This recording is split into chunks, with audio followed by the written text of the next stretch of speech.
Gue mulai bisnis ekspor, modalnya cuma 4 juta bro. 4 juta. 4 juta rupiah. Nah ini salah satu kelemahan banyak eksportir pemula di Indonesia adalah kebanyakan produk. Jadi lu mau ekspor nih, briket diambil, furniture diambil, rempah diambil. Pas gue tanya, furniture ini speknya gimana? Lu gelagapan gitu kan, nggak paham dan juga nggak pede ngejelasinnya. Lah buyer mana yakin mau transaksi miliaran sama kita. Kita beruntung lah, tinggal di Indonesia tuh kita nggak kekurangan produk. Kita dari Sumatera sampai Papua itu produk ekspor banyak banget. Kita secara SDM juga menang gitu ya. Kita punya SDA banyak, SDM banyak. Sebenarnya potensi ekspor tuh terbuka luas banget. Kalau kita belajar teori sosial ya, ada yang namanya natural resource curse, kutukan sumber daya alam. Pernah denger ya? Pernah, ya. Negara-negara yang sumber daya alamnya tinggi biasanya miskin. Aneh kan? Karena Indonesia terlalu terjebak di zona nyaman itu. Orang luar negeri itu tahu budaya Indonesia. Nggak enakan, terlalu baik, ramah, sopan. Jadi misalnya kita di Indonesia ya, kita anggap orang India tuh licik, orang Cina itu pelit. Sebenarnya nggak gitu. Itu lebih ke mereka pinter untuk mengambil keuntungan dari karakter orang Indonesia. Sampai sekarang ya, ekspor terbesar tuh berapa banyak? Ekspor terbesar ya. Thank you Fognomers yang udah setia menonton podcast Fognomics sampai sejauh ini. Dan semoga teman-teman terbantu dan teredukasi dengan ilmu-ilmu yang dibagikan oleh narasumber dari Fognomics. Tapi dari data yang kami dapat, baru 8% dari total viewers Fognomics yang sudah subscribe channel ini. So, supaya podcast ini bisa terus mendatangkan narasumber dan juga bisa bagi-bagi ilmu yang berkualitas, support kami dengan klik tombol subscribe di bawah ini. Thank you, Fognomers. Kembali lagi di Fognomics Podcast. Hari ini kita mau ngobrolin soal bisnis ekspor dan bisnis ekspor dengan modal minimal dan cuan sebesar-besarnya. Hari ini kita langsung mau ngobrol sama Bro Nicholas Dennis. Thank you Fognomics untuk undangannya. Thank you, Bro Nicholas udah mau main ke Fognomics. Welcome to Fognomics. Thank you. Oke, dan thank you. Dan hari ini kita mau ngobrolin soal bisnis ekspor. Boleh banget. Dan gue juga ngikutin nonton konten lu soal modal yang minimal terus hasil maksimal. Ya. Oke, tapi first question first, Bro Nicholas. Kita boleh. mau mulai dengan pertanyaan ini. Gue penasaran karena asumsi yang ada di orang-orang di luar sana itu bisnis ekspor modal harus besar. Oke. Resiko juga besar karena kliennya dari luar ya, takut ditipu ini itu dan prosesnya ribet. Oke. Kita mulai dari itu dulu boleh gak? Bener sebenarnya. Tapi kabar baiknya di era sekarang ini kan udah era digital. Ya. Bisnis ekspor bisa dimulai dengan modal yang minim. Nggak harus punya pabrik, nggak harus punya kebun. Kita bisa mulai dengan sistem trading company. Gue juga sekarang trading nggak punya pabrik, nggak punya apa-apa. Cuma modal marketing aja jadinya. Tapi itu bisa dimulai dengan modal minim dan hasilnya bisa besar banget. Resiko besar udah pasti lah. Semua bisnis punya resiko masing-masing. Nanti kita bedah bareng-bareng di podcast ini. Ngomongin soal modal minimal, kita mulai dari ini dulu ya, kayak dari journey lu selama di bisnis ekspor, modal paling kecil untuk memulai bisnis ekspor berapa?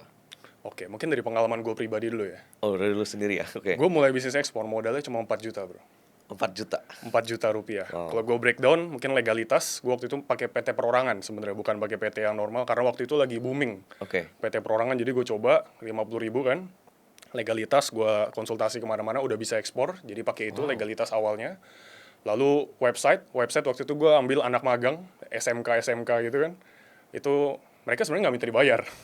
Jadi cuma bayar 100.000 gitu udah jadi website profesional ekspor yang bagus. Sama paling biaya lainnya untuk visit supplier, untuk kita pelajarin produk, udah bisa jadi itu bisnis ekspor.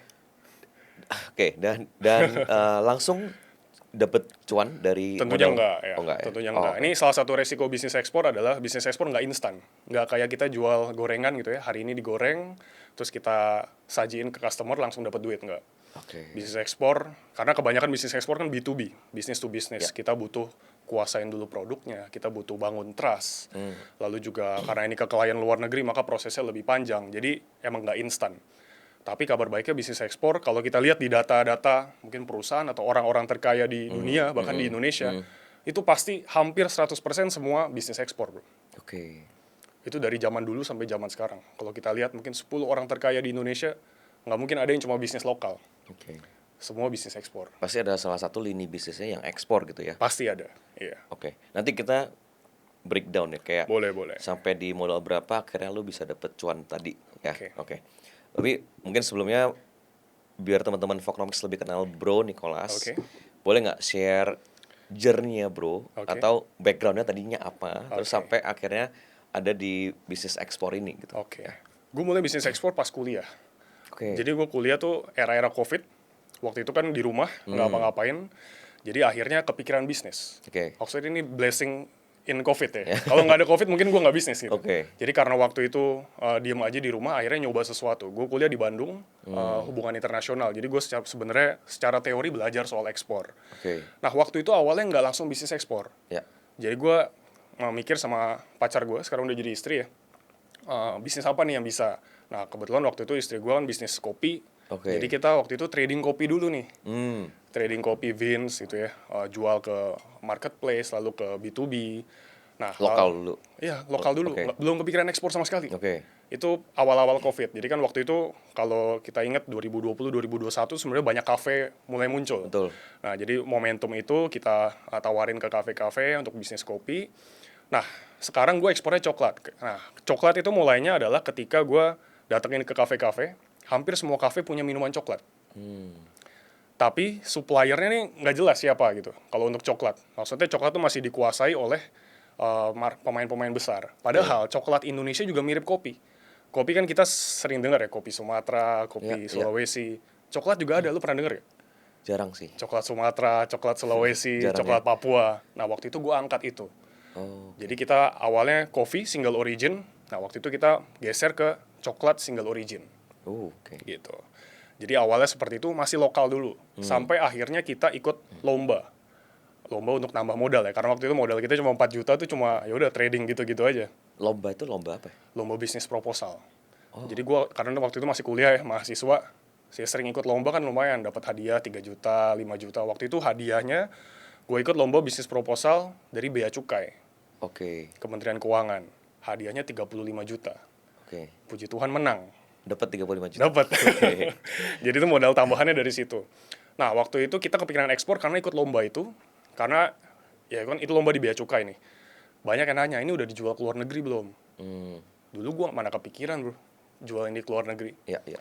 Sampai akhirnya ada pertanyaan itu, lalu gua basicnya anak HI juga, hubungan internasional, gue pikirin, iya juga gimana caranya cari klien ke luar negeri. Nah, jadi kurang lebih cerita singkatnya seperti itu. Nah, baru akhirnya setelah lomba itu, karena udah ada modal kekumpul, gue bikin website lebih bagus, lalu cari-cari pameran, cari-cari pembelajaran gitu ya. Akhirnya bisa expand dan dapat klien pertama 2 tahun kemudian. Oke. Jadi modal 4 juta itu di awal untuk nyoba. Untuk nyoba sebenarnya, untuk Oke. jadiin itu sebuah bisnis lah, beli packaging. Setelah dari lomba tadi ya, coba dulu. Iya, Kan kepikiran untuk ya udah kita Ekspor. coba ekspor deh. Iya. Gitu dari 4 juta itu Iya. untuk bikin legalitas, website, cari supplier itu waktu itu kopi. Coba mau awalnya kopi. ekspor Iya, kopi. Awalnya. Oke. Apa yang terjadi, Bro? Tadi kan lu bilang nggak langsung untung nih. Heeh. Apa yang terjadi? Jadi awalnya kopi kita sebenarnya mulainya di lokal dulu kan. Ya. Nah, di ekspor kita sebenarnya langsung geser ke coklat. Oke. Geser ke coklat karena waktu itu kan gue udah jalanin kopi sekian bulan, mungkin hampir setahun. Gue ngeliat ini susah untuk jangka panjang karena gue sebagai pemain baru, kopi itu pemainnya udah terlalu banyak. Ya, ya. Dan udah hyper kompetitif. Ya. Jadi waktu itu gue melihat coklat ini lebih berpotensi untuk pemain baru. Oke. Nah, mungkin rezekinya juga di situ. Jadi akhirnya pas ekspor, gue langsung fokusin itu di coklat. Oke. Karena kalau kopi, kita nggak bakal laku nih kalau jual kopi yang udah roasted atau udah yang diolah. Kopi itu harus diekspor dalam bentuk mentah. Beans ya. Mentah. Oke. Karena roasting kan, ya orang luar negeri mungkin roastingnya lebih jago dari Oke. kita. Jadi kalau kopi Indonesia tuh yang dicari yang mentahnya. Sedangkan kalau kita jual kopi mentah, itu selalu price sensitive. Oke. Akan perang harga sikut-sikutan terus-menerus. Sedangkan kita bukan tangan pertama, kita bukan yang punya kebun nih. Alright, right. Nah, jadi itu salah satu tantangan kalau ya teman-teman mau bisnis ekspornya, ekspor yang bahan mentah. Gitu. Makanya gue mikir harus ekspor yang udah added value, yang udah ada nilai tambahnya, yaitu Oke. coklat. Oke. Ya, coklat gue ekspornya dalam bentuk powder, udah dalam bentuk Oke. bubuk coklat. Gitu. Jadi harganya bisa lebih tinggi. Ya, jadi secara value bisa lebih tinggi, harganya bisa lebih tinggi, price kompetitifnya bisa lebih berkurang dibandingkan cuma sekedar kita mentah kan. Oke. Boleh share journey awal lu mulai dari 4 juta tadi nggak sampai akhirnya lu profit nih? Oke. Ya. Waktu itu pasti kita dari 4 juta itu kan kita punya website, punya company profile dan macam-macam. Ya udah email ke potential customer, bro. Waktu itu gue ngelihat gue tentuin satu negara tujuan. Jadi gue lihat di Badan Pusat Statistik, di data-data internasional, waktu itu coklat tuh paling besar ekspornya ke India. Nah, pokoknya ada nomor 1, 2, 3, 4, 5, pokoknya nomor 1 tuh India, paling besar ke situ. Lalu pokoknya jomplang banget nomor 2 tuh kalau nggak salah Amerika, tapi agak besar selisihnya. Jadi waktu itu gue pelajarin ke India. Nah, lalu kelebihannya India adalah mereka nggak butuh sertifikat macam-macam. Maksudnya gue waktu itu punya supplier gue belum punya halal, belum punya ISO, belum punya apa-apa gitu. Jadi cuma punya produknya doang.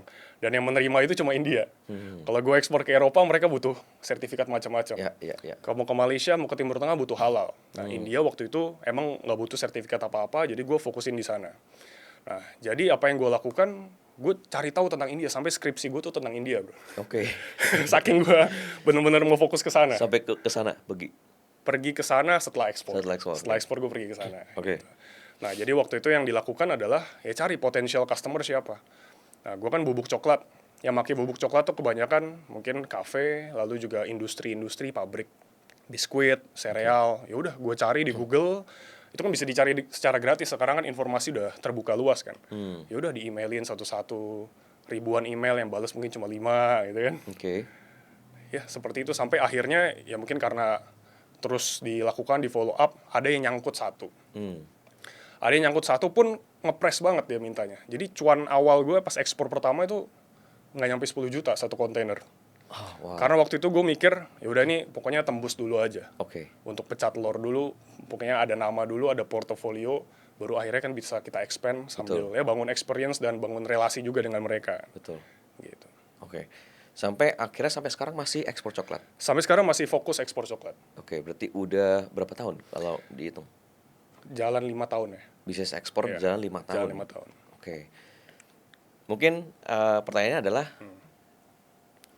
boleh share gak berapa sampai sekarang ya, ekspor terbesar tuh berapa banyak?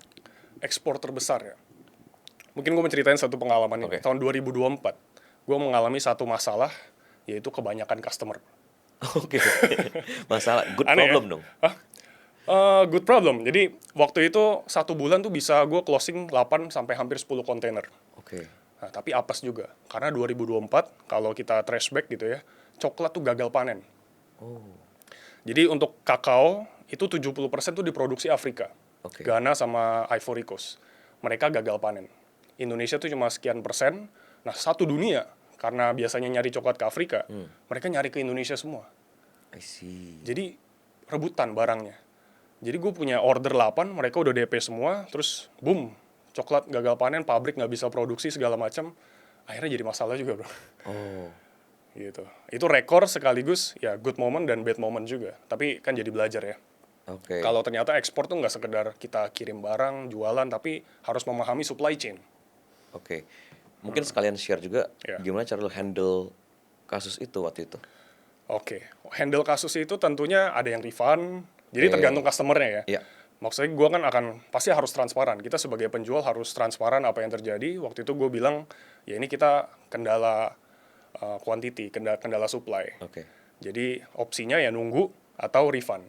Nah, jadi ada customer yang refund, ada customer yang nunggu, ada customer yang akhirnya bete, marah-marah, ada juga. Yang sampai sekarang hubungannya jadi nggak baik. Nah, tapi intinya untuk B2B ya, karena bisnis B2B sebenarnya relasi itu nomor 1 sih dibandingkan transaksi ya. Nah, jadi kalau ada masalah, kalau kita jujur, kita tetap mengedepankan relasi, harusnya jangka panjang akan baik sih. Karena namanya bisnis nggak mungkin semuanya smooth gitu ya. Itu pelajaran yang lu ambil ya, relasi dulu ya. Relasi first. Ada masalah, jujur, kasih tahu, dan relasi bisa dijaga. Relasi bisa dijaga, betul. Sampai per hari ini, lu udah ekspor apa aja selain kokot tadi? Cuma 2 sih. Gue ekspor cocoa powder, itu mungkin 99% lah. 1%-nya kopi. Ya. Kopi pun sedikit banget ya. Misalnya gue punya green bean specialties, ada permintaan di China, itu kita kirim. Tapi cuma 100 kilo, nggak nyampe kontaineran. Tapi untuk primary business, cocoa powder. Udah sampai ke berapa negara? Per hari ini mungkin 25 negara. 25 negara? 25 negara. Wow. Terjauh di? Terjauh kemarin kita kirim ke Panama. Wow, Ke Panama, ke Meksiko itu mungkin paling jauh. Afrika juga cenderung jauh nggak ya? Maroko, Jauh sih. Aljazair gitu. Dari jalan 5 tahun ini, Hah? di tahun keberapa? Gue pengen tahu kayak lu yakin nih, kayak gue yakin sama bisnis ekspor gitu. Oke, gue yakin bisnis ekspor itu pas di momen tahun-tahun pertama sebenarnya. Oke. Ketika gue udah ngerasain nih bisnis ekspor sama bisnis lokal.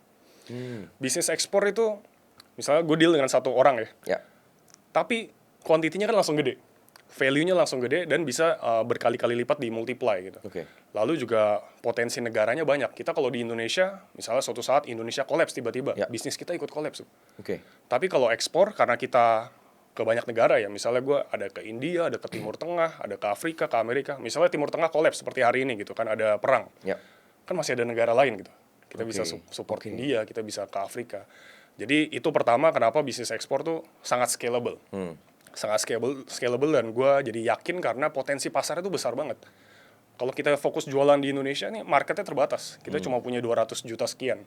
Tapi kalau dunia ini udah miliaran bro Ya. marketnya. Jadi pertama dari segi teori itu aja udah mantep banget gitu ya.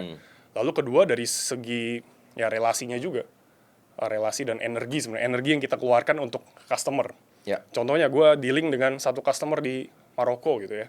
Dengan satu customer lokal. Mungkin yang lokal lebih bawel, lebih nego gitu ya. Tapi Oke. belinya cuma 1 ton. Right. Maroko cuma email doang, ordernya langsung 4 kontainer misalnya. Jadi dari segi energi nih, energi yang kita keluarkan sama, hasilnya jauh beda. Oke. Nah itu yang bikin gue udah fokus ekspor aja. Oke. Karena kalau ekspor gue sekarang di perusahaan sih minimal ordernya 1 kontainer. Oke. Kalau kita jual ke misalnya toko bakery di Jakarta gitu kan, kan nggak mungkin mereka beli 1 kontainer. Oke. Gitu. Gimana podcast hari ini? Seru banget kan? Podcast ini didukung oleh Linkit. Di zaman kreator ekonomi sekarang, semua orang pengen mencari cuan dari produk digital. Faktanya, masih banyak yang nggak tahu gimana caranya bikin produk digital yang bisa menghasilkan cuan dengan produksi sekali dan jualannya bisa berkali-kali. Ada satu website builder yang bisa ngebantu kita bikin produk-produk digital seperti bikin template untuk presentasi, bikin tracker keuangan, booking konsultasi sampai bikin e-book sendiri. Pernah kebayang nggak nulis buku, publish buku sendiri, dan bisa langsung dijual di website builder ini? Website ini namanya Linkit. Saat ini sudah ada lebih dari 1 juta users di Linkit. Banyak dari mereka yang sudah menghasilkan cuan 2 digit, 3 digit, dan bahkan miliaran setiap bulannya. Ini saatnya bikin dan jual produk digital kita sendiri. Bahkan kalau kita nggak punya produk digital kita sendiri, kita bisa daftar jadi afiliator dan kita bisa dapat cuan dari jualin produk-produk dan karya-karya orang lain. Tunggu apa lagi? Jangan ketinggalan dapetin cuan dari jualan digital produk. Buka browser kamu sekarang dan mulai bikin akun Linkit. Gratis. Ini sejalan dengan prinsip gue juga dalam jalanin bisnis. Yeah. Kemarin abis bikin webinar ngomongin soal high ticket value sama high ticket item sama low ticket item. Yeah.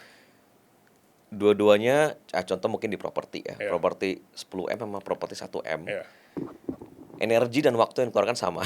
Iya benar. Prosesnya juga sama sampai dari WA, terus survei, terus negosiasi, sampai akhirnya deal itu sama gitu. Tapi hasilnya beda Mungkin jauh. ada lah, mungkin beberapa yang mungkin lebih ribet sedikit untuk yang lebih mahal ya. Tapi kurang lebih sama gitu. Tapi hasilnya beda. Iya. Jadi ini sesuai dengan prinsip bisnis ekspor juga ya. Betul. Nah itu yang bikin gue yakin sebenarnya bisnis ekspor. Oke. Ditambah lihat dari pola sebenarnya. Pola orang-orang yang berhasil di bisnis tuh pasti lintas batas negara, bro. Oke. Lu pas masuk bisnis ini ada mentor gak sih? Atau ya ngelihat siapa gitu? Mentor sebenarnya gue cuma, nah waktu itu pas gue mulai coklat, mentor gue adalah kompetitor sebenarnya. Oke. Kompetitor dan supplier dan forwarder. Forwarder itu yang bantu Iya, ngirim. Itu mentor terdekat lah. Kompetitor dalam arti apa? Gue waktu itu kan bangun nih bisnis ekspor coklat. Gue lihat siapa sih 5 pemain terbesarnya. Jadi misalnya ada perusahaan A, B, C, D, E, gue pelajarin websitenya, katalognya seperti apa, itu gue ikutin semua. Bisa dibilang mentor gak? Ya boleh. Mentor indirect ya? Indirect mentor. Jadi gue ngeliat, nih gimana sih perusahaan A bisa gede? Iya. Maksudnya mereka bisa jadi gede kan pasti ada prosesnya kan? Oke. Nah itu gue pelajarin pemain-pemain besarnya. Jadi waktu itu gue walaupun masih mulai di kamar kos, masih perusahaan kecil, tapi tekadnya lalu juga actionnya udah besar. Udah seperti perusahaan besar gitu. Ya. Jadi waktu itu mentor pertama itu. Kedua ya belajar dari supplier kan, pabrik, rekan pabrik, lalu juga forwarding untuk tahu teknis di lapangannya. Ya. Gitu. Itu sih mentornya, nggak ada di YouTube, nggak ada di mana-mana. Interesting. Oke, Bro Nicholas, bantu gua untuk mematahkan stigma ini. Kayak modal harus besar karena apa ya? Mungkin dulu modal ya pikiran kita adalah modal besar untuk main ekspor, terus resiko. Gimana cara memprotek resiko ini gitu ya? Sama proses kayak biaya-biaya yang ada nggak sih hidden cost ini loh gitu ya, yang kita khawatirin gitu. Ya kabar baiknya sekarang bisnis ekspor bisa dilakukan dengan modal yang minim, dengan sistem trading tadi, dan itu yang gue lakukan juga. Maksudnya modal minim tuh bukan berarti tanpa modal ya, karena ada juga mitos di luar sana yang bilang bisnis ekspor bisa tanpa modal. Itu nggak bener ya? Menurut gue ya namanya bisnis pasti kita butuh modal ya. Maksudnya kita bikin legalitas aja pasti butuh modal, nggak mungkin gratis dong bikin legalitas kan. Jadi pasti tetap butuh modal. Modalnya apa minimnya tuh dalam arti kita cuma butuh marketing. Website juga nggak perlu yang kompleks-kompleks gitu ya. Gue juga bikin website awalnya cuma template WordPress 1 halaman gitu ya. Lalu juga company profile sekarang ada Canva macam-macam, kita bisa bikin dengan mudah. Paling yang mahal adalah ketika kita berkunjung ke supplier, lalu menguasai produknya, dan nanti ketika misalnya ada buyer yang mau visit ke Indonesia. Nah, misalnya kita nawarin nih kan, para barang, saya akan berkunjung ke Indonesia. Nggak mungkin nggak kita jemput, nggak kita entertain. Ya paling yang mahalnya di situ. Tapi sebenarnya bisa dalam modal yang minim. Gitu. Sebelum lanjut, bisa nggak kita mulai bisnis ekspor tanpa bikin PT? Tanpa bikin PT bisa. Bisa. Karena, bisa dalam arti untuk ekspornya ya. Untuk ekspornya kita bisa minjem ke PT orang. Itu namanya under name. Atau misalnya kita punya supplier nih, ya kita bisa nebeng dulu ke PT-nya dia, PT suppliernya, kita ngambil komisi atau profit sharing. Itu bisa.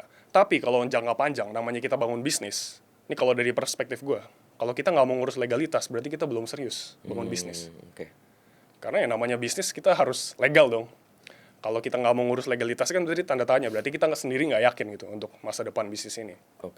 Jadi kalau ditanya ekspor bisa nggak tanpa legalitas, bisa dengan minjem.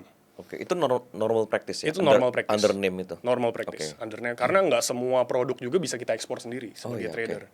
Misalnya gue mau ekspor buah nih, gue nggak bisa, kalau trading buah tuh nggak bisa. Kita harus punya packing house, kita harus punya banyak izin-izinnya.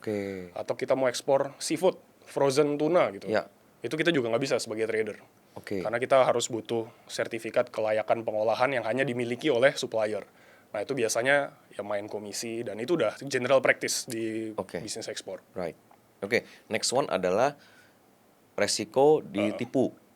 Resiko ini adalah kita bisa akalinnya dengan metode pembayaran.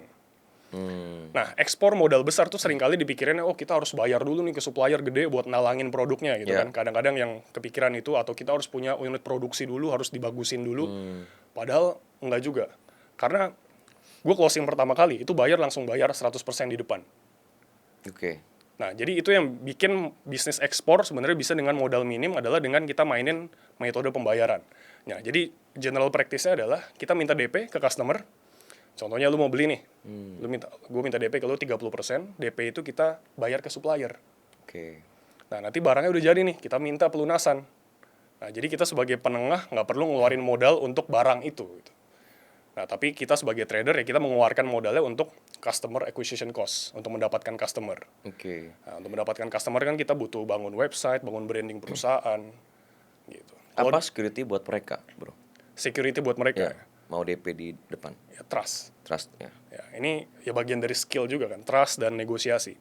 Dulu gue sebagai pemula ya, maksudnya gue kan pernah merintis dari nol, gimana caranya bikin buyer tuh trust. Pertama dengan product knowledge. Makanya gue fokus di coklat sampai hari ini, itu doang. Dan menurut gue belum menguasai penuh tentang coklat gitu. Jadi waktu itu gue beneran fokus satu di produk, Cocoa. Ada nggak godaan pindah produk lain? Banyak. Waktu itu ada yang booming briquette atau kelapa dan lain-lain. Ada godaan pindah, tapi waktu itu gue entah kenapa yakin coklat. Jadi gue pelajarin dari proses nanemnya gimana, produksinya gimana, jurnal-jurnalnya, namanya mahasiswa waktu itu ya. Gue pelajarin semua, jadi gue punya insight yang oke untuk coklat. Sehingga ketika gue berhadapan dengan buyer, Walaupun bayarnya mungkin ngelihat di awal nih, siapa nih masih muda, masih bocah gitu kan. Ya. Tapi ketika gue bisa memberikan insight ke mereka, mereka akhirnya bisa yakin. Karena bayar-bayar itu mungkin mereka udah beli coklat udah puluhan tahun bro. Oke. Misalnya gue mau supply ke pabrik A gitu ya, di India contohnya. Mungkin dia udah beli coklat, udah supply coklat kan belasan puluhan tahun. Betul. Nah, jadi caranya gimana kita sebagai pemula? Pertama dengan penguasaan produk. Nah, ini salah satu kelemahan banyak eksportir pemula di Indonesia adalah kebanyakan produk. Jadi lu mau ekspor nih, lu briket diambil, furniture diambil, rempah diambil. Pas gue tanya, furniture ini speknya gimana? Lu gelagapan gitu kan. Oke. Nggak paham dan juga nggak pede ngejelasinnya. Lah buyer mana yakin mau transaksi miliaran sama kita. Oke. Nah itu tantangan pertama kenapa eksportir pemula tuh susah closing karena dia nggak nguasain produk yang mau dia jual. Oke. Padahal ini bisnis ekspor adalah bisnis yang sangat pertama karena B2B itu maka penguasaan produk kita harus kuat. Gitu. Oke. Jangan terlalu banyak produk ya. Jangan terlalu banyak produk. Fokus dulu. Fokus satu dulu gitu. Fokus satu atau maksimal 2 lah kalau nggak bisa fokus 1. Dia pengen tahu mana yang works kan, mungkin 2 ini gitu. Gue juga kan awal mulai 2, kopi dan coklat. Tapi untuk ekspor ya gue fokusin di coklat. Oke. Ada quick tips gak untuk eksportir pemula kayak untuk bangun trust misalnya video call atau apa ada? Oh ya, itu quick tips pertama adalah video call. Oke. Gue waktu itu selalu ngajak customer untuk conference call supaya kita kan menghubungin customer. Misalnya di email. Di email kan orang nggak ngelihat siapa kita. Betul. Maksudnya kita hanya sekedar alamat email atau nomor telepon gitu kan. Betul. Nah tapi ketika kita video call atau Zoom meeting atau Google Meet gitu ya, kita membangun hubungan koneksi manusia. Jadi dia tahu siapa kita tahu siapa mereka, kebutuhannya gimana, feedbacknya apa. Jadi pertama trust dibangun dengan conference call. Nah makanya ini butuh skill lain yaitu negosiasi dan juga bahasa asing. Nah kadang ini jadi kendala juga sebenarnya oleh eksportir pemula. Saya kan nggak bisa bahasa Inggris, nggak bisa bahasa Mandarin. Gimana caranya bisa ekspor? Ya itu salah satu tantangan ya. Tantangan kalau kita mau bisnis ekspor, kita jualan ke orang luar negeri ya harus bisa bahasa Inggris minimal. Minimal bahasa Inggris ya. Minimal bahasa Inggris. Gitu. Karena kan semua email juga, dokumen juga Inggris. Kalau tertulis sih kita bisa mungkin pakai AI dan seterusnya. Tapi kalau ngomong gini, kalau kita bisa bahasa asing itu akan jadi competitive advantage. Dan menurut gue sekarang orang udah punya akses luas lah untuk belajar bahasa kan. Mereka bisa nonton YouTube, nonton drakor, harusnya bisa punya kesempatan juga untuk belajar bahasa, tinggal mau atau enggak. Jadi tadi video call tipsnya buat bangun trust, bisa bahasa asing ya. Bisa bahasa asing, sama ya penguasaan produk ketiga. Penguasaan produk ya. Sama satu lagi sebenarnya nilai tambah dan diferensiasi. Karena kita mau jual produk, pasti sebelum kita udah ada yang ekspor itu dulu. Misal gue mau jual coklat, sebelum gue udah banyak banget yang ekspor coklat. Terus kenapa buyer harus belinya dari gue nih, pemain baru, masih muda gitu ya. Orang belum tahu kita siapa, kenapa mereka harus beli dari kita. Nah itu gongnya sebenarnya sih. Karena ketika kita video call nanti, kita nggak cuman presentasi produk, itu semua orang melakukan itu. Tapi di video call itu kita harus meyakinkan mereka kenapa harus beli dari kita, dan kenapa lu bakal rugi kalau nggak beli dari kita. Contohnya apa? Contohnya gue ya. Gue waktu itu di awal, produkku sama-sama aja, dengan pabrik lain mungkin sama. Tapi yang bikin beda adalah, pertama waktu itu gue ngasih jasa graphic design gratis bro. Jadi gue waktu itu nggak jual brand gue sendiri. Gue waktu itu bilang, kita bisa bikinin kamu brand. Jadi gue desainin logonya, gue desainin packagingnya, gratis. Itu udah all in. Pabrik lain nggak ada yang mau kayak gitu. Tapi kan mereka juga cuman B2B kan, mereka nggak butuh brand kan sebenarnya. Sebenarnya nggak butuh brand, tapi karena gue offer itu, mereka mikir, oh ya boleh juga gitu. Nah jadi waktu itu pertama. Karena dulu ya jasa graphic design tuh mungkin masih tergolong susah lah. Mungkin Canva belum secanggih sekarang gitu ya. Dulu masih susah. Jadi mungkin bagi mereka, oh boleh juga. Gitu. Itu yang pertama. Kedua, bahasa sih. Waktu itu gue ngandelin bahasa. Karena dulu gue udah pakai AI gitu ya. Jadi kita bisa semua bahasa bro. Jadi kalau bayar Arab, kita beneran conversationnya dalam bahasa Arab. Di conference call? Khususnya di email, di chat dulu. Gitu.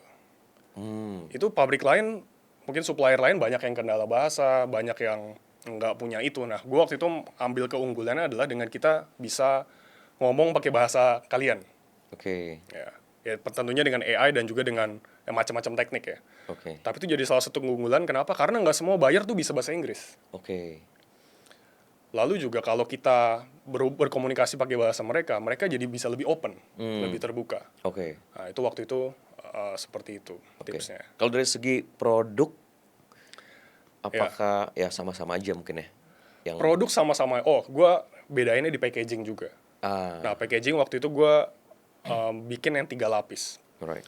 3 lapis, jadi gue bikin video waktu itu jatuhin dari atas ke bawah. Oke. Nah, karena waktu itu gue riset kendala ekspor di Indonesia. Karena waktu itu gue milih India ya. Ketika ngirim ke India adalah packaging sering rusak.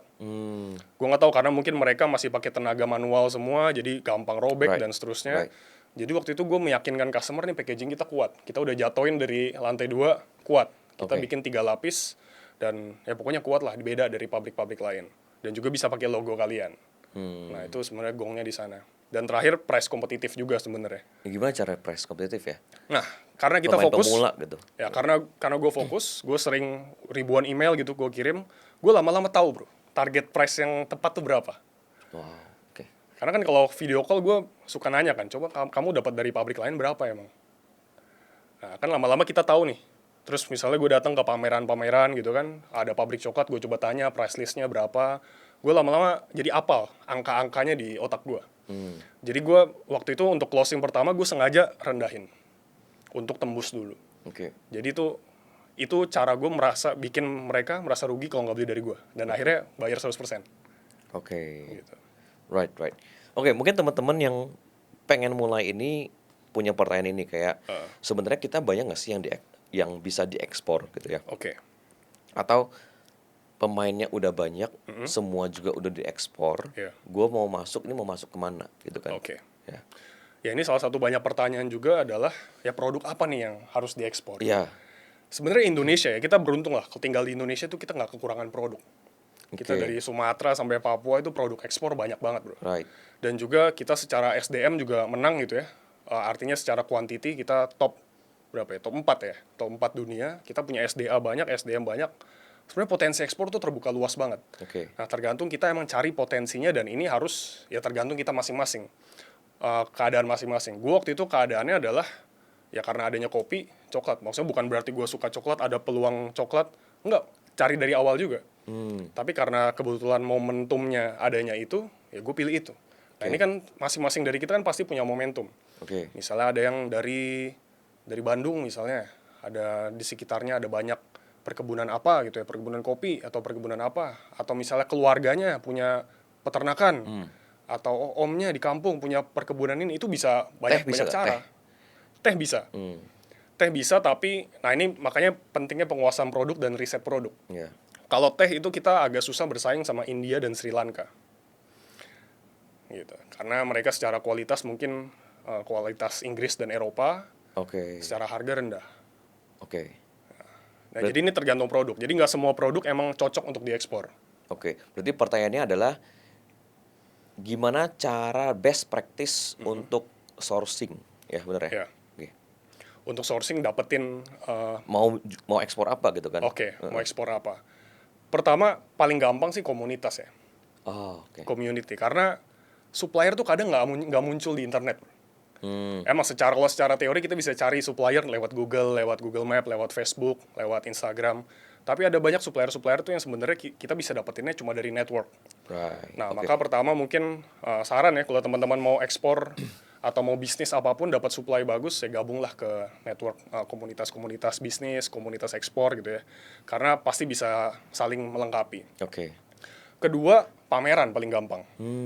Karena misal di J-Expo atau di Trade Expo itu banyak sekali supplier-supplier berkeliaran di sana. Nah, kita kan bisa membangun hubungan di sana untuk bisa dapetin alternatif supply. Iya. Ketiga, terjun sendiri. Oke. Terjun langsung ke desa-desa, ke kampung, ke pabrik gitu. Iya. Nah, kalau gue waktu itu cara dapat supplier ya Google aja, email gitu. Email, terus waktu itu karena banyak di Bandung misalnya ada banyak pabrik, gue datengin. Oke. Ada gak sih kayak data di Indonesia kayak data apa aja yang menjadi favorit barang yang orang-orang mau impor dari luar? Favorit. Nah, kalau data ini agak nggak valid bro. Maksudnya untuk pemula nggak valid. Karena kan kalau data hanya berdasarkan value dan quantity. Kalau kita lihat data ekspor Indonesia, nomor 1 udah pasti batu bara. Oke. Kedua mungkin, gua nggak hafal datanya, mungkin kedua nikel, ketiga, dan itu susah dijangkau eksportir pemula. Oke. Nah, dan ini sebenarnya salah satu faktor kenapa Indonesia tuh ekspornya nggak maju-maju. Oke. Karena kita terlalu fokus pada sumber daya mentah, Right. sumber daya alam mentah. Oke. Coba bro, menurut lu Indonesia peringkat berapa ekspornya di dunia? Di dunia ya? Iya, Di dunia ya? di dunia. Kita SDA tuh kita nomor 3 terbesar dunia. Oke. SDM nomor 4. Kita ekspornya peringkat berapa menurut lu? Dari report yang gue baca sebelum kita podcast, di Asia Tenggara aja kita 5. Di Asia Tenggara 5. Iya, berarti itu di jelek banget ya sebenarnya. Hah? Iya, tapi di dunia berarti kita bisa puluhan ya? Puluhan. Puluhan ya? Iya. Singapura nomor berapa menurut lu di dunia? Di Asia Tenggara ada 1.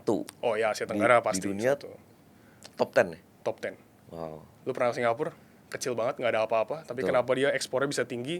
Berarti ada sesuatu yang kita miss gitu ya. Nah, salah satu yang miss adalah karena kita terlalu terjebak di zona nyaman sebenarnya di Indonesia. Oke. Kalau kita belajar teori sosial ya, ada yang namanya natural resource curse. Oke. Itu namanya kutukan sumber daya alam. Pernah denger ya? Pernah, ya. Kutukan sumber daya alam. Negara-negara yang sumber daya alamnya tinggi biasanya miskin. Aneh kan? Benar juga ya. Nah, Iya. itu kenapa? Karena Indonesia terlalu terjebak di zona nyaman itu. Di zona nyaman sumber daya alam, batu bara, rempah. Kita lupa kalau untuk ngasih nilai tambah. Oke. Gitu. Padahal yang Singapura lakukan adalah trading ya sebenarnya. Ya dia trading, dia ngambil barang juga dari Indonesia. Yang mereka jual maka bukan barang, tapi servisnya kan. Betul. Service dan trust. Portnya ya, Iya. servisnya. Kadang misalnya orang Eropa beli minyak sawit. Minyak sawitnya mereka tahu dari Indonesia, tapi tetap transaksi ke perusahaan Singapura. Berarti yang dijual Singapura kan sebenarnya bukan sekedar minyak sawit, Betul. tapi trust, credibility, mungkin kemudahan transaksi. Nah, itu yang Indonesia kurang. Kita masih produk fokus. Oke. Kita, Oke. ya.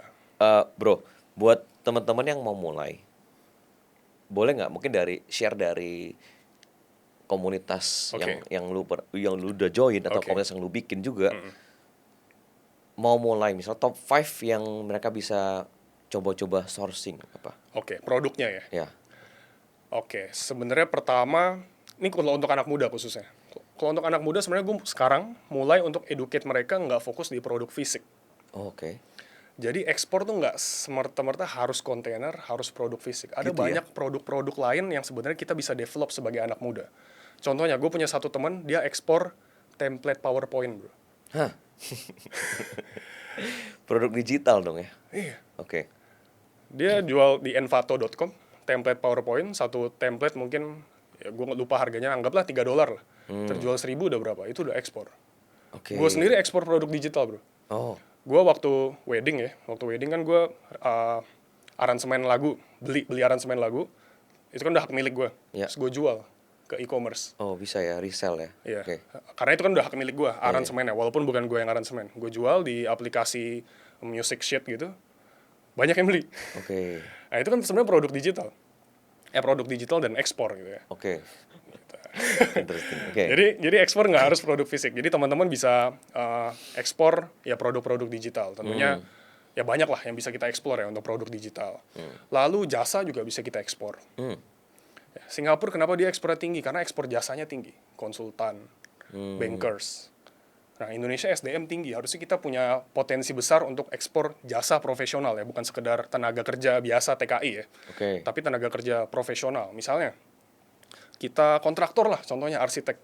Kita kan bisa juga cari klien Malaysia, cari klien di Brunei, atau kita konsultan F&B. Ada tuh restoran di Timor Leste mungkin butuh konsultan untuk mengembangkan bisnisnya di sana. Bener juga, baru-baru temen gue interior designer dapat klien Ukraina Itu ekspor, bro. untuk gambar, tapi gambar doang ya. Sipilnya mereka sih. Itu ekspor. Karena menurut definisi, kalau kita lihat di kamus besar atau di terminologi, ekspor memang kita kirim barang ke luar negeri. Tapi menurut pemahaman gue, ekspor tuh nggak sekedar kirim barang, tapi bisa jadi kirim impact, lalu juga kirim sesuatu yang bernilai, transfer. Transfer kan nggak cuma barang, kita bisa transfer knowledge, transfer jasa, transfer teknologi. Yep. Itu udah ekspor juga. Dan apakah definisinya harus dapat income dari luar ke dalam ya? Sebenarnya definisi utamanya itu, ketika kita dapetin income, misalnya dari dolar falas ya, dari luar negeri masuk ke Indonesia. Itu. Bahkan kita ekspor pariwisata juga menurut gue termasuk ekspor. Kita misalnya punya jasa tour guide di Jakarta nih, ada klien bule, bayarnya pakai dolar, itu menurut gue sih ekspor. Karena mereka kan bakal spending juga di sini. Mereka bakal jajan, mereka bakal beli oleh-oleh, mereka bayar jasa kita sebagai tour guide contohnya. Nah ini yang kurang dieksplor dan kurang kepikiran. Anak-anak muda biasanya mau ekspor, mikirnya ekspor harus kopi, ekspor harus rempah, ekspor harus kelapa. Padahal ada banyak di sekitar kita mungkin yang bisa diekspor dari kamar kalian gitu. Gitu. Tapi kalau yang produk? Kalau yang produk ya, nah kalau yang produk, gue sih sekarang lebih menyarankan untuk kita ekspornya yang udah bernilai tambah. Minimal udah ada brandnya atau sudah diolah. Nah, sudah diolah. Misalnya UMKM lah, produk-produk di sekitar kita. Gue dampingin satu UMKM di Bogor, mereka ekspor snack. Keripik pisang, lalu juga makaroni, gitu. Singkong, itu keripik singkong. Nah itu value-nya tinggi sehingga ya kita bisa ngasih value lebih, nggak sekedar perang harga doang, tapi bisa ngebangun brand. Gitu. Apa yang diubah? Packaging? Sebenarnya nggak ada yang diubah sih. Cuma itu kan udah bukan singkong lagi gitu. Tapi udah jadi keripik singkong. Apa yang lo kan mendampingi dia? Apa yang lo upgrade dari snack itu agar dia bisa punya nilai tambah untuk bisa diekspor? Kita nggak upgrade snacknya, tapi kita upgrade value perusahaannya. Value perusahaan dan juga ya aset-asetnya mereka untuk menjual snack tersebut. Karena snack kita ngambil dari orang juga. Udah nggak bisa diapa-apain, snacknya emang kayak begitu. Gitu. Tapi kan kita bisa mengubah citra kita nih sebagai distributor atau sebagai eksportirnya. Misalnya dengan branding di websitenya. Kita nggak sekedar bilang, oh kita jual keripik tempe, kita jual snack. Tapi kita ngasih namanya, kita bisa elevate your distributor business gitu. Dengan menjual snack-snack Indonesia. Waktu itu kita ekspornya ke Malaysia. Kenapa? Karena WNI di Malaysia itu banyak yang merindukan snack-snack Indonesia. Jadi snack tempenya nggak perlu diubah bro. Itu aja. Tapi kita harus meyakinkan nih distributor di Malaysia, kenapa kalian harus beli dan jual snack kita dari Indonesia. Oh alasannya karena pertama nih kalian di Kuala Lumpur nih potensi Indonesia segini, kalau bisa berhasil nih bisa meningkatkan penjualan kalian juga sebagai perusahaan distributor di Malaysia misalnya. Nah itu yang kita ubah, bukan produknya. Tapi service dan penyampaiannya untuk meyakinkan customer luar negeri. Jadi banyak produk-produk UMKM yang bisa kita coba explore ya? Banyak sekali. Itu baru salah satu ya, snack. Ada juga furniture misalnya, atau handicraft. Furniture dari rotan kalau nggak salah ya? Rotan bisa, kayu juga bisa, Jepara. Wah ada banyak banget lah di Indonesia. Sambal pun bisa diekspor. Ada satu kenalan juga, dia ekspor sambal ke Arab Saudi. Emang yang makan orang Indonesia. Tapi untuk kebutuhan umroh, haji, kan haji kan sebulan. Kan orang nggak kuat nggak makan sambal sebulan kan. Jadi tetap butuh sambal. Jadi kita ekspor ke misalnya cateringnya di Arab Saudi. Nah, jadi ada sebenarnya banyak sekali potensi. Karena ekspor nih, negara di dunia ada berapa gitu, banyak banget. Betul. Tapi kalau kekhawatiran adalah kayak, aduh ini udah banyak yang ekspor deh. Ini kayak pemainnya udah banyak deh. Ya gitu. Ya makanya kita harus benar-benar pikir terus nilai tambah dan diferensiasinya. Semua bisnis begitulah. Bisnis kita kalau sama-sama aja dan nggak lebih murah itu pasti cepat mati bro. Ya kan? Kalau misalnya kan lu sekarang ekspor coklat ya. Lu gak ada kekhawatiran orang-orang yang nonton ini kayak, gue mau sourcing coklat juga deh gitu. Boleh kita kolaborasi kan? Gak masalah ya? Gak masalah. Jadi lebih ke ya lu boleh sourcing barang yang sama, cuman ya bikin diferensiasinya gitu ya.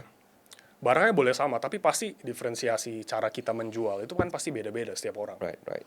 Gitu. Jadi masing-masing pasti ada porsinya dan kekuatannya. Oke, tadi gue sempat nanya juga yang soal biaya. Yang orang banyak yang ini mau cek biaya ekspor tuh di mana sih gitu ya. Nah, berapa sih biayanya? Biaya untuk ekspor. Nah, untuk ekspor sebenarnya ada banyak namanya Incoterms, International Commercial Terms. Jadi untuk harga ekspor, contohnya kopi 100.000 per kilo. Kalau di ekspor nih ambigu. 100.000 nih baru nyampe Jakarta, atau 100.000 nih udah di pelabuhan, 100.000 nih udah nyampe Amerika, atau 100.000 udah nyampe kantornya si buyer. Betul. Nah, jadi ini ada namanya Incoterms. Nah, kita sebagai eksportir harus memahami ini. Pertama, namanya ex-work. Kalau ex-work ini harga gudang. Misal 100.000 harga gudang, ya udah berarti dari gudang kita sampai ke alamat customer, mereka yang ngurus. Nah, kedua yang paling umum adalah FOB namanya. FOB itu misalnya gudang kita di Jakarta. FOB paling dekat kan Tanjung Priuk. Nah, berarti kita harus ngirim barang sampai ke pelabuhan Tanjung Priuk, biaya-biayanya apa aja. Nah, tracking, dokumennya, lalu juga handling di pelabuhan dan seterusnya. Itu bisa dibantu dengan namanya forwarder. Forwarder tuh yang ngebantu logistik kita lah. Jadi bisa kita udah paketin ya, all ya, in gitu ya. udah dipaketin all in. Kalau kita mau rinciin juga bisa buat jadi referensi kita. Nah, lalu ketiga CIF namanya, Cost Insurance Freight. Ini harga barang sampai ke tujuan. Jadi misalnya CIF Los Angeles. Nah, berarti harga barang sampai udah nyampe sana, termasuk harga kapalnya atau harga pesawat, nggak harus kapal juga. Udah kurang lebih itu. Sama yang terakhir door to door sih. Kalau door to door ya biasanya pakai paket, atau kita juga kalau kontainer door to door juga bisa. Nah, biaya-biaya itu ya tergantung kita dealnya pakai Incoterms yang mana. Boleh nggak kasih kita gambaran? Let's say jualnya itu biasa per apa? Hitungannya per kilo ya? Per kilo. Biar per kilo. Misalnya coklat per kilo berapa? Udah jualnya? Coklat sekarang $3. $3. Per kilo. Cocoa powder ya. Nah, biayanya dari $3 itu cost-nya berapa? Cost-nya? Untuk mengekspor. Cost-nya hitungannya gimana sih, berapa persen kah biasanya cost-nya itu? Biar gak rugi gitu pasang harganya gitu kan. Nah ini pertama butuh ya riset market yang dalam supaya kita tahu nih batasnya berapa. Kedua nego ke supplier biasanya. Nah kalau gue sih netapin ya minimal kita margin 10%.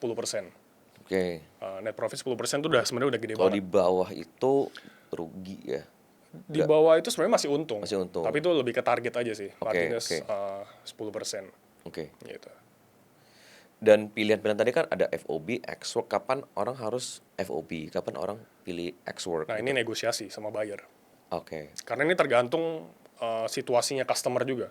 Misalnya customer kita mereka ternyata punya forwarding company sendiri. Mereka bisa jemput di gudang kita. Mereka kan pilih X-Work. Tapi ada customer yang males lah lu aja ngurusin gitu. Mereka kan pilih CIF. Nah, ini memang masing-masing ada kelebihan dan kekurangannya. Nah ini tips juga mungkin buat teman-teman di Fognomics. Kalau saya paling suka CIF sebenarnya. Kenapa? Karena kita bisa markup harga jual kapal, bro. Dapat lagi dari dapat lagi ya. Jadi nggak cuma sekedar untung dari barang, tapi bisa untung dari harga kapal. CIF itu buat customer yang nggak mau ribet berarti ya? Customer yang nggak mau ribet. Gue pokoknya mau nyampe di kantor gue aja gitu. Dan biasanya kalau kita nawarin CIF, customer mau sih. Pengalaman gue. Karena ya udah kan buat mereka enak juga, tinggal ngambil di pelabuhan. Ini nyampe di pelabuhan mereka nyampe di pelabuhan mereka. Jadi mereka tinggal ngurus jemput di pelabuhan mereka. Pakai forwarding lokal mereka ya? Itu urusan mereka. Pokoknya kita ngirim sampai pelabuhan situ. Nah itu gue sukanya adalah karena ya misalnya kita harga aslinya misalnya ke Los Angeles $5,000, kita bisa bilang nih $7,000. Cost-nya. Itu kan sebenarnya nggak bohong, tapi ya kita menjual CIF segitu. Mereka nggak bisa cek juga ya? Ya kalau mereka mau ngecek sebenarnya bisa aja. Tapi kebanyakan nggak mau tahu sih. Ya, kebanyakan yang penting pokoknya harga per kilo nyampe sini segini, menurut mereka masih masuk nggak apa-apa. Gitu. Nangkep ya? Nangkep. Bro, biggest challenge di bisnis ini apa? Biar orang-orang kan dari tadi kita ngomong enaknya, cuannya. Benar. Ya, ini harus dibahas resikonya. Biar orang paham gitu. Challenge pertama adalah time. Bukan masalah duit dulu, bro. Time. Karena bisnis ekspor ini nggak instan. Jadi kalau kalian mau cepat kaya, cepat sukses, bisnis ekspor bukan pilihan yang tepat. Karena bisnis ekspor ini mirip kita bangun rumah lah. Bangun rumah kan nggak cepat ya, bro. Developer bangun rumah berapa lama. Tapi ketika rumah itu udah jadi, kita bisa tinggalin itu bertahun-tahun. Nah kurang lebih bisnis ekspor gue sering analogikannya kayak gitu. Kayak kita bangun rumah. Bukan kayak bangun tenda yang langsung jadi terus bisa bongkar pasang tapi nggak kuat gitu. Kita kayak bangun rumah, dan ya resiko pertama adalah waktu. Karena ini nggak instan. Kita bangun sekarang nggak mungkin besok langsung dapat customer, nggak mungkin. Mungkin butuh 1 tahun, ada yang 6 bulan, ada yang 2 tahun, ada yang 3 tahun belum closing juga ada. Jadi ini resiko pertama yang harus kita hadapi adalah kesabaran dan daya tahan. Dan ini yang kebanyakan teman-teman pebisnis, khususnya eksportir pemula, nggak tahan. Gagal bukan berarti produknya jelek, kurang peminat, tapi kurang sabar aja. Nah ini resiko yang pertama. Kadang sebenarnya dari kita nggak apa-apa. Ya biasanya yang jadi masalah ketika istri nanya, nggak closing atau temen gitu kan, atau orang tua, kamu bisnis apa sih, nggak jalan-jalan, nggak dapet duitnya. Nah kadang resikonya lebih ke situ. Akhirnya nyerah gitu. akhirnya ganti deh apa? Ya akhirnya ganti karena mungkin butuh uang dan seterusnya kan. Nah jadi bisnis ekspor ini ya ini mungkin kelemahan, tantangan dan resikonya. Ini bukan bisnis yang cepat, tapi ini bisnis jangka panjang. Kalau kita mau bangun mesin uang gitu ya jangka panjang, ya ini udah terbukti banget. Udah terbukti mayoritas konglomerat orang kaya di dunia pasti bisnis ekspor. Oke, gue potong dari time dulu sebentar ya. Oke. Gimana caranya bisa mempercepat time ini? Pernah sadar gak? Semakin besar sebuah perusahaan, semakin banyak waktu yang habis untuk ngurus administrasi. Finance pakai aplikasi sendiri, HR juga pakai aplikasi yang berbeda, payroll juga terpisah, pajak juga dengan sistem yang lain, data ada di mana-mana. Padahal di era AI, seharusnya teknologi bikin pekerjaan jadi lebih efisien. Tapi yang sering terjadi justru sebaliknya. Semakin banyak tools, semakin ribet integrasinya. Akhirnya, para business leaders habis waktu buat ngejar laporan, bukan buat ambil keputusan. Nah, ini yang sekarang mulai berubah. Perusahaan gak lagi sekedar beli software, tapi membangun ekosistem bisnis yang saling terhubung. Mulai dari finance, HR, payroll, perpajakan, dan juga operasional, semua jalan dalam satu sistem yang didukung oleh AI. Hasilnya, proses lebih otomatis dan keputusan bisnis jadi lebih cepat dan akurat. Kalau kamu founder, business leaders, finance, dan HR yang ingin memahami bagaimana AI benar-benar diterapkan dan berdampak di dunia kerja, kamu wajib join Mekari Conference 2026, tanggal 29 September 2026 di Raffles Hotel Jakarta dengan tema AI at Work. Belajar langsung dari industry experts dan bangun koneksi dengan para decision makers lintas industri. Dapatkan tiket kalian sekarang di mekariconference.com dan see you di Mekari Conference 2026. Cara mempercepat time-nya, belajar sama mentor. Oke. Karena kalau kita ikut komunitas, ikut pembelajaran, ya kita bisa shortcut kan. Itu express ya, Itu expressway lah ya. Expressnya. Makanya gue juga sharing tentang itu kan di media sosial, lalu juga di komunitas. Supaya gue butuh 2 tahun nih untuk closing ekspor. Karena gue nggak ada yang ngajarin supplier, yang ngajarin forwarder gitu ya. Lalu juga banyak pengalaman-pengalaman yang harusnya kalian nggak perlu alami. Oke. Nah itu kan shortcut sebenarnya. Ya. Lalu strategi-strategi tadi gue mungkin dapetinnya bertahun-tahun, tapi dengan kita ikut komunitas mungkin bayar sedikit, tapi bisa save waktu kita panjang. Nah itu cara tercepat pasti belajar. Terus ada yang ngasih semangat juga ya di komunitas gitu. Lalu sefrekuensi kan. Oke. Nah kalau tadi kan mungkin nggak didukung keluarga dan seterusnya. Kalau kita ikut komunitas kan nih sama-sama berjuang semuanya. Iya. Oke. Nah, jadi itu pentingnya community sih. Oke, apalagi tadi time, biggest challenge-nya apa lagi? Challenge kedua pastinya payment sih biasanya. Resiko kedua adalah payment terms. Oke. Karena nggak semua buyer kan bisa DP misalnya. Atau nggak semua buyer mau untuk transaksi sama kita langsung DP besar, langsung kuantitas besar. Oke. Nah biasanya kendala yang dialami banyak eksportir pemula adalah negosiasi terkait payment terms. Nah negosiasi ini mungkin ada kaitannya dengan kelemahan mereka yang kurang bisa meyakinkan jadinya. Kurang bisa meyakinkan customer mau DP. Sebenarnya customer tuh pasti bisa DP. Oke. Pasti bisa bayar. Mereka berani minta harga, berani berhubungan dengan kita, pasti mereka bisa bayar. Nah, masalahnya, ya ini tips juga nih. Oke. Orang luar negeri itu tahu budaya Indonesia. Budaya Indonesia tuh nggak enakan, terlalu baik, ramah, sopan. Nah, jadi misalnya kita di Indonesia ya, kita anggap orang India tuh licik, orang Cina itu pelit. Ya. Sebenarnya nggak gitu. Itu lebih ke mereka pinter untuk mengambil keuntungan dari karakter orang Indonesia. Oke. Nah ini maka teman-teman yang mau ekspor, makanya tadi saya bilang pelajari negara khusus supaya kita bisa tahu nih cara negosiasi dengan mereka. Budaya bisnisnya ya. Budaya bisnisnya. Contoh gue jualan ke orang India. Gue kalau jualan ke orang India pakai budaya Indonesia, ditindas bro. Oke. Pasti mereka menghajar kita. Oke. Jadi kita harus menyesuaikan gaya komunikasi dan juga negosiasi. Sama-sama tegas gitu ya. Sama-sama tegas. Nah itu ya butuh pengalaman, butuh skill, Ya. butuh jam terbang juga. Oke. Nah ini yang seringkali kita nggak sadar gitu. Sebagai eksportir kita jualan ke luar negeri tapi pakai budaya Indonesia, ya oke nggak apa-apa. Tapi kelemahannya adalah tadi kita ditekan kan sama buyer. Karena buyer kan nggak mikir seperti itu. Buyer pokoknya pengen dapat keuntungan sebesar-besarnya, cash flow sebesar-besarnya. Kalau bisa nggak DP, ya gue nggak DP gitu kan. Nah, jadi kelemahannya gitu sih. Kalau tantangannya eksportir pemula biasanya nggak enakan. Oke. Aduh bayarnya nggak mau DP nih, gimana nih? Apa kita talangin dulu ya? Itu tantangannya biasanya kedua payment terms. Oke. Gitu. Ketiga, supply. Resikonya supply karena khususnya buat teman-teman yang mau nanti ekspornya sumber daya alam, itu kita akan bergantung dengan supply chain. Gagal panen tadi ya. Gagal panen contohnya, atau kopi nih, kita mau ekspor kopi tapi tiba-tiba hujan gede, kopinya nggak tumbuh semua. Nah, kita mau punya PO berapapun, kita nggak bisa maksa pohonnya untuk tumbuh kan. Atau ya masalah supplier, lalu juga perjalanan dan seterusnya, itu jadi resiko. Makanya kita kalau mau ekspor harus bisa memahami alur supply chain yang dari produknya diproduksi, kapasitasnya berapa, perjalanan sampai negara tujuan jangan sampai rusak. Gitu. Oke. Keempat, kurs. Oh iya. Kurs mata uang asing. Oke. Karena kita akan kebanyakan nggak transaksi pakai rupiah kan. Kita mungkin transaksi pakai RMB atau pakai euro, pakai USD. Jadi kita harus memperhitungkan itu juga terkait kurs. Karena ketika kita kita ngitung HPP nih, COGS. Kita ngitungnya pakai kurs Google misalnya hari ini. Tiba-tiba 2 bulan kemudian kursnya fluktuatif, jadi nggak valid lagi gitu kan.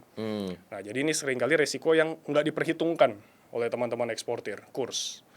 Gitu. Kita ngitungnya rupiah, lalu dolarnya ngitungnya pakai kurs Google gitu. Oke. Gitu. Harusnya di masa-masa sekarang lebih diuntungkan nggak sih? Nah, kalau sekarang di kondisi rupiah melemah dibandingkan dolar, eksportir untung. Tapi kan rupiah nggak selalu melemah kan. Ada di kalanya dolar yang melemah. Kalau misalnya kita nggak harus pakai dolar juga kan, kita misalnya pakai mata uang lain, ya makanya fluktuasi kurs itu harus kita perhitungkan sih. Jarang sih ya kita lebih kuat ya. Jarang lebih kuat, tapi ada saatnya. Sebenarnya ada momen-momen tertentu kita ngitung dolar misalnya 18.000 nih. Tahu-tahu pas closing dolar udah 17.500 kan, menguat kan. Rupiah menguat kan. Betul. Ya di sisi bisnis ekspor kita sedih gitu, tapi tapi ya itu makanya harus diperhitungkan fluktuasi kurs. Oke. Ini satu pertanyaan lagi. Oke. Biasanya si klien dari luar itu nyari kita tuh lewat mana? Oke. Apakah mereka lewat Google search? Jadi kita harus ada website, atau sosial media, atau dari mana sih biasanya? Oke. Nah, ini ketika ada customer hubungin gue selalu tanya mereka dapat gue dari mana? Ya. Waktu awal-awal kebanyakan emang dapat dari Google. Karena Indonesia belum punya platform sekelas Alibaba, sekelas eBay, Amazon gitu ya, yang bisa cari supplier. Kebanyakan mereka, misalnya supplier luar negeri, kalau cari supplier Indonesia, pasti lewat Google. Ya. Makanya kita sebagai eksportir pemula, salah satu investasi yang wajib adalah website. Website yang SEO-nya bagus. Search Engine Optimization. Jadi kalau orang nyari cocoa powder supplier Indonesia, kita bisa keluar. Kita punya website, kalau nggak muncul di Google, ya cuma sekedar profile jadinya. Tapi kalau mau bikin website itu sebagai alat marketing, kita harus optimize SEO-nya. Nah, belakangan ini gue dapat insight yang bagus. Satu buyer, lebih dari satu buyer bilang tahu perusahaan gue dari AI. Tanya ke ChatGPT kan. Perusahaan coklat siapa? Muncul perusahaan gue. Artinya kita sebagai eksportir nggak cukup punya website yang SEO-nya bagus. Tapi harus ada GEO namanya. Generative Optimization itu, supaya kita bisa muncul di AI. Itu gitu. Perlu biaya tambahan nggak? Nah, sebenarnya gue nggak mengoptimasi sih itu ya. Gue nggak tahu kenapa ChatGPT merekomendasi gue gitu. Tapi untuk SEO tentunya ada agensi-agensi jasanya yang bisa optimize SEO. Tapi kita sebenarnya sebagai pebisnis kita bisa optimize SEO sendiri. Caranya adalah pertama kita harus tahu keywords apa yang mau kita kuatkan. Contohnya di perusahaan gue, cocoa powder supplier Indonesia, itu keywords yang mau gue kuatin. Artinya di satu website itu gue harus memunculkan kata itu sebanyak mungkin. Cocoa powder supplier Indonesia factory itu harus ada sebanyak-banyaknya. Sebenarnya kuncinya SEO itu karena kan cara search engine bekerja kan dengan keywords, dengan kata kunci. Lalu cara kedua, artikel. Kita bikin blog, kalau kita sering lihat di website tuh ada artikel, sebenarnya itu bukan sekedar artikel mengedukasi, tapi itu ada kepentingan SEO di sana. Karena kita bikin artikel kan, misalnya kita bikin artikel 3.000 kata, itu kita banyakin aja kata-kata itu kan, Google akan nge-track kita. Cara ketiga, ini yang sering kali dilewati pebisnis adalah Google Image. Kita masukin foto di Google, kita lupa kasih nama biasanya fotonya. Masih fotonya WhatsApp foto gitu atau IMG apa. Nah, itu harus dikasih nama supaya kita juga bisa ke-track di Google Image. Right. Itu sebenarnya cara ujung tombak pertama bisnis ekspor sih website. Website ya? Website. Berarti masih website ya? Untuk sekarang website. Untuk Oke. kalau kita punya sosial media bisa ikut pameran ya itu bonus. Oke. Tapi kalau kita modalnya masih minim, pertama website dulu aja. Oke. Right. Oke. Untuk lu sendiri, Bro, Oke. plan ke depan apa? Kayak apakah ya kalau bisa punya factory sendiri atau mau ekspor yang lain lagi untuk diekspor kah apa? Oke. Kalau punya factory sendiri sih kayaknya belum kepikiran. Oke. Masih fokus di sini, tapi gue mau sebenarnya bisa duplicate ini. Ini kan gue punya sistemnya nih yang udah gue bikin untuk ekspor kokoa. Ini bisa diduplicate ke produk-produk lain sebenarnya. Makanya gue bikin komunitas BD Export itu sebenarnya bukan cuma sekedar buat edukasi aja, tapi buat cari partner-partner ekspor baru. Karena kalau gue suruh pelajarin produk baru, mungkin belum sanggup bro. Soalnya gue, ini ada potensi kelapa, mau nggak ekspor kelapa sendiri? Mungkin gue malas pelajarin kelapanya gitu, karena gue mau fokus di coklat dulu. Tapi dengan ini kan gue bisa dapat partner-partner baru, jadi mungkin di jangka panjang, gue akan cari ya partner baru yang mau jalan bareng untuk kembangin ekspor. Bisa yang tadi ya kayak partner under name tadi ya. Partner under name bisa, atau kita bisa bikin perusahaan bareng-bareng atau investasi. Gitu. Oke. Apa tadi kalau teman-teman mau join ke komunitas lu gimana caranya, bro? Oke, di komunitas sebenarnya kalau di komunitas kita adain webinar sebulan 2 kali. Di webinar.bdexport.com. Itu buat teman-teman yang masih pemula pengen penasaran banget tentang ekspor bisa join. Di situ ada tanggalnya. Itu murah cuma 27.000. Anggap aja traktir kopi gitu ya.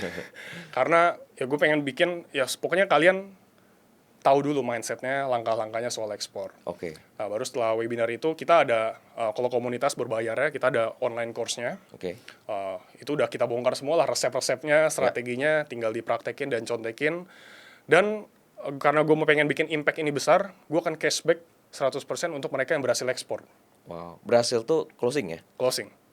Jadi kalau teman-teman ikut di BD Ekspor, mempelajari praktek eksekusi berhasil, tinggal lapor ke kita balikin uangnya. Bahkan kita ajak ngobrol seperti ini untuk kita diskusi lebih lanjut untuk kolaborasi. Karena kan harapan gue bikin ini bukan sekedar kita jual kelas, jual edukasi, tapi beneran menghasilkan impact eksportir-eksportir baru dan partner-partner baru juga buat gue. Dan bisa closing lebih cepet lah. Betul. Ya.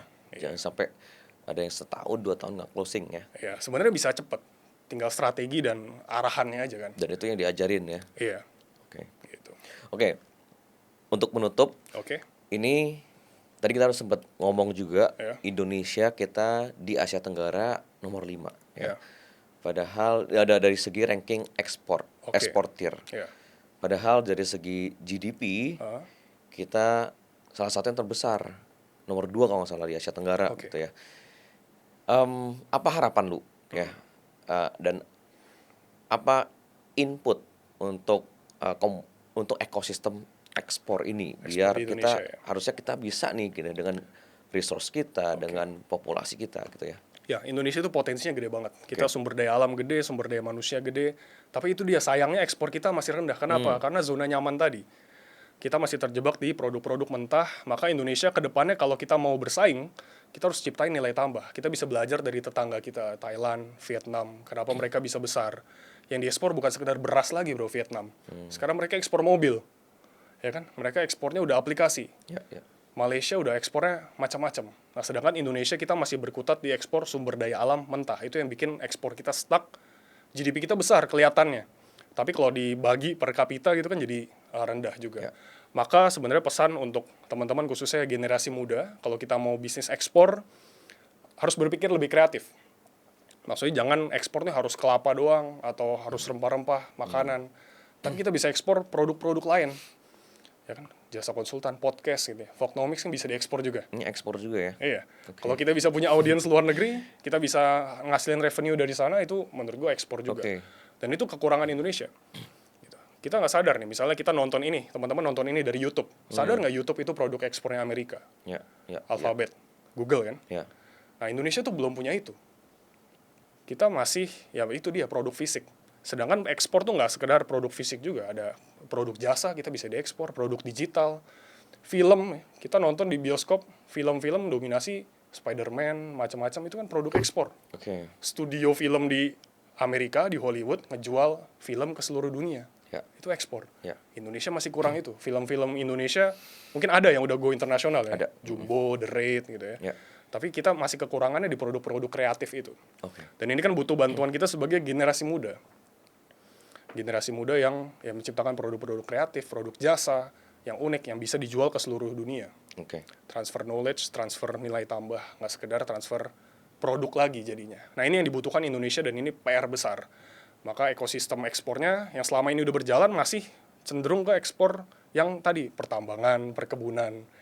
Nah ini belum hype nih, ekspor produk kreatif. Oke. Kita ekspor lagu, ekspor musik, ekspor film, ekspor produk digital, ekspor podcast, ekspor channel YouTube. Oke. Kalau kita lihat kan kreator luar negeri ada yang khususin channelnya bahasa Indonesia. Nah itu mungkin kreator-kreator kita juga bisa ekspor dengan cara itu. Oke, terakhir banget Bro Nicholas, apa harapan lu support dari pemerintah di bidang ekspor ini? Kayak wish lu lah. Oke. Kalau kita contek ke negara tetangga, Oke. mereka benar-benar disupport dalam bentuk misalnya subsidi, lalu juga permudahan regulasi. Cina kenapa mereka barangnya bisa murah sekali? Karena ada support dan subsidi dari pemerintah. Mungkin kalau kita mau besar lagi ya, pemerintah harus ada anggaran khusus ya untuk membantu teman-teman UMKM, produsen di Indonesia untuk bisa menghasilkan produk berkualitas dunia dengan HPP yang rendah. Oke. Karena itu salah satu concern juga kenapa Indonesia susah bersaing, barang-barang kita banyak yang mahal. Banyak yang kemahalan bukan karena emang bagus dan seterusnya, tapi karena banyak faktor yang bikin barang itu mahal. Oke. Contohnya adalah logistik. Negara Indonesia ini negara kepulauan. Ya. Jadi misalnya kita mau ngirim kopi dari Papua, ini sampai Jakarta aja udah mungkin setara harga, mungkin lebih mahal daripada kita ngirim dari Jakarta ke Cina misalnya. Oke. Jadi itu salah satu tantangan Indonesia adalah logistik, karena kita negara kepulauan. Nah mungkin itu wish gue, ke depannya logistik ini gue nggak tahu caranya gimana bisa dibikin lebih efisien, jadi lebih murah. Karena gue ambil contoh kopi ya. Ya. Kopi saingan kita tuh Brazil. Ya. Kopi kita mungkin lebih bagus. Tapi kenapa Brazil bisa produksi lebih tinggi, lalu juga harganya lebih murah? Pertama karena faktor logistik. Brazil tuh kebun kopi tuh nyambung jalan tol ke pelabuhan, bro. Kita mengirim kopi misalnya dari Aceh sampai ke Medan aja udah berapa hari. Nah itu kelemahan Indonesia, infrastruktur logistik. Sehingga itu yang bikin barangnya jadi mahal. Itu sih. Mungkin wish-nya dari gue sederhana aja, logistik dan juga dukungan dari pemerintah bisa dalam bentuk edukasi atau bentuk pendanaan itu akan lebih baik. Karena teman-teman UMKM nanti bisa nge-press HPP untuk bisa lebih price kompetitif. Karena kita mau jual produk nilai tambah tinggi, ujung-ujung pasti ngelihat harga. Oke.